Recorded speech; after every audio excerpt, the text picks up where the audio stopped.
दिन कोई भी हो और अपनी शुरुआत का अंदाज थोड़ा अलग होता ही है, और खासकर गुरुवार का दिन है तो अपने गुरु के साथ समर्पण और समर्पित करके सुबह की शुरुआत होती है। गुरु ही जीवन शैली है और वह गुरु कोई भी हो सकता है। माँ भगवती के चरणों के साथ अपनी सुबह की शुरुआत होती है।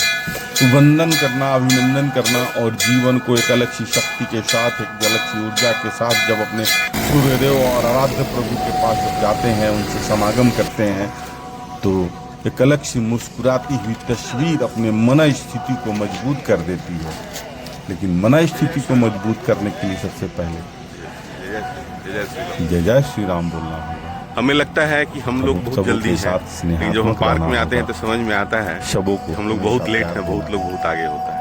इसलिए हमेशा बाहर निकलिए और बाहर निकल के समझिए कि जीवन में हम लोग पीछे हैं और लोग बहुत आगे। जीवन बहुत ही खूबसूरत होती है, दुनिया बहुत ही खूबसूरत है, बस थोड़ा सा नजरिया बदलना चाहिए और सभी दौड़ते हुए आपके पास चले आते हैं। लेकिन पहले आपको अपनी नजरिया बदलनी पड़ेगी, आपको अपनी सोच बदलनी पड़ेगी, आपको अपनी शक्ति विचार बदलनी पड़ेगी। और जैसे ही सोच, विचार, शक्ति सब एक दिशा की तरफ जब बढ़ेगी तो आप स्वस्थ हो जाएंगे, आप समृद्ध हो जाएंगे, आप नियमित हो जाएंगे, आप अनुशासित हो जाएंगे। आपकी जीवन शैली एक अलग दिशा की तरफ चलने से, इसलिए हमेशा फिट रहना, और फिट रहना नहीं, रखना भी अपनी फितरत होनी चाहिए। इसलिए मैं बोलता हूँ सबसे पहले अनुशासित करें, सबसे पहले अपने नियमों के साथ प्रतिबद्ध, सबसे पहले अपने को एक समय सीमा के अंदर में बांधें, सबसे पहले एक जीवन शैली को समृद्धि की तरफ लेकर चलें, जीवन को अनुशासित करें। स्किपिंग करना बहुत ही अच्छी एक बात होती है, क्योंकि स्किपिंग आपके शरीर को हमेशा बैलेंस करता है और सभी आपसे प्रेरणा लेते हैं और सभी को कुछ न कुछ इससे जब अच्छाई समझ में आने लगती है तो जीवन की खूबसूरती बदल जाती है।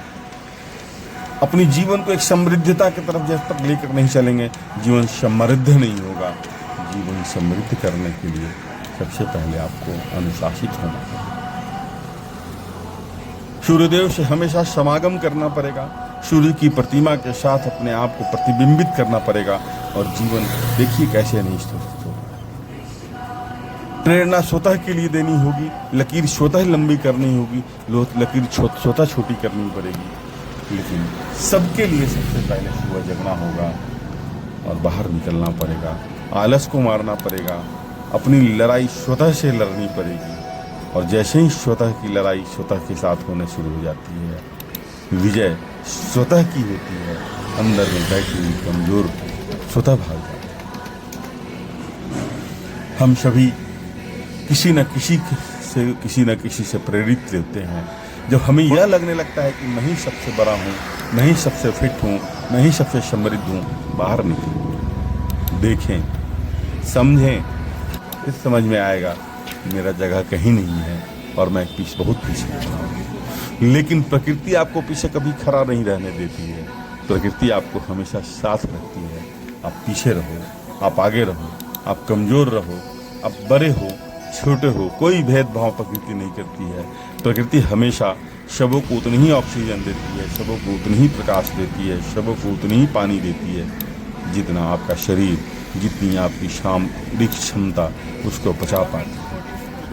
इसलिए हमेशा अपने को प्रकृति से जोड़ कर रखें और प्रकृति को समझने का प्रयास करें और अपने जीवन में उसी प्रकृति की तरह बिना भेदभाव के साथ चलें, सबों के साथ स्नेहात्मक जैसे ही रहेंगे और आपके अंदर में सभी आपकी खूबसूरत विचारों के साथ झांकना शुरू। जय जय श्री राम, जय जय श्री राम, जय जय श्री राम बोलो।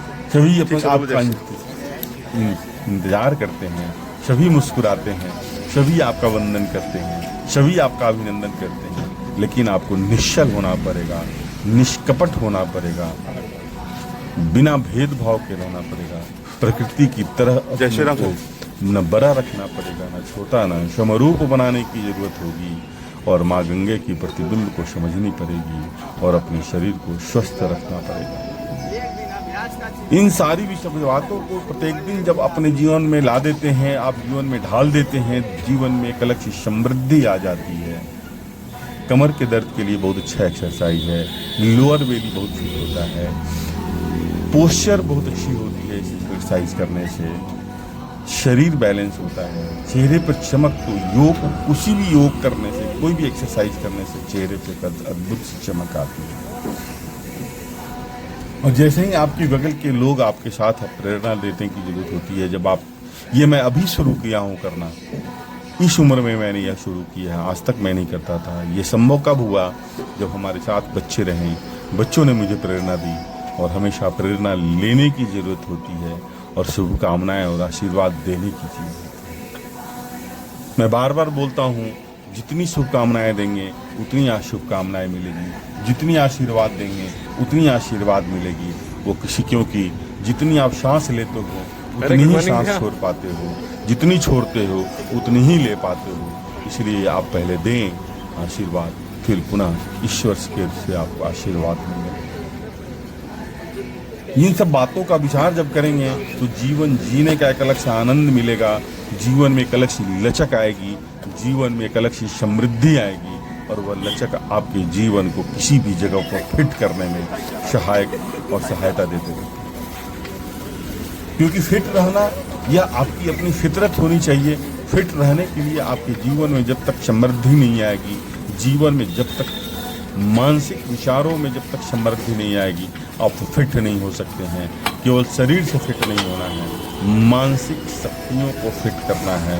और वह मानसिक शक्तियाँ फिट उसी समय होती है जब आप अनुशासित होते हैं और सबों के साथ स्नेहात्मक होते हैं। हर पल को कैद करना है, क्योंकि जो पल जाता है, जो यहाँ से निकल जाता है, वो दोबारा कभी भी नहीं आता है। इसलिए हर पल को कैद करें।